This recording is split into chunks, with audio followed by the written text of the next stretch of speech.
वालेकुम दोस्तों, कैसे आप? ठीक ठाक खैरियत से हैं? तो यूट्यूब ने जो है एक मोनेटाइजेशन के लिए नई पॉलिसी जो है वो अप्लाई कर दी है। तो उम्मीद करता हूँ ये जानकर जो है आप बिल्कुल जो है खुश हो जाएंगे, क्योंकि आप जो है अब ज़्यादा से ज़्यादा एड्स अपने वीडियोस पर लगा पाएंगे और अच्छे अच्छे जो है इनकम कर पाएंगे। तो ये है कि आप जो है पहले जो है था, अगर आपकी वीडियो 10 मिनट से ऊपर है तो आप उस पर जो है 2 से ज़्यादा एड्स लगा सकते थे, लेकिन अब यूट्यूब ने जो है लॉकडाउन में जो है इनकम कम हो गया तो उसने 8 मिनट कर दिया वीडियो। अगर आपकी वीडियो जो है 8 मिनट से ज़्यादा है तो आप उसमें जो है 2 से ज़्यादा एड्स जितने भी आप चाहें वहाँ पर लगा सकते हैं।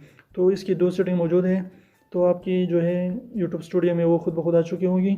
अगर आप चाहते हैं तो आपके जो पुराने ज़्यादा कितने भी वीडियोज़ हैं वो सारे के सारे पे भी लगा सकते हैं। 8 मिनट से जो भी ज़्यादा वीडियो है उस पर आप एड लगा पाएंगे। अगर ऐसा नहीं तो आप मैनुअली भी कर सकते हैं कि आप जाके एक एक वीडियो पर खुद जो है एड्स लगाएं। तो अगर आपकी जो है वीडियो ज़्यादा है तो आपने क्या करना है कि सारे के सारे जो पुराने वीडियोज़ हैं 8 मिनट से ज़्यादा उस पर जो है क्लिक कर देना है, वो वाले ऑप्शन पर कि सारे के सारे पर ऐड लगा दो, तो खुद ब खुद यूट्यूब आपके लिए कर देगा। एक चुनटी जो है वो दौड़ती दौड़ती जा रही थी, तो रास्ते में दूसरे चुनटी ने पूछा कि भाई इतनी दौड़ दौड़ के क्या किधर जा रहे हो? तो उसने कहा कि हाथी बीमार है, कि उसको खून की ज़रूरत ना पड़े।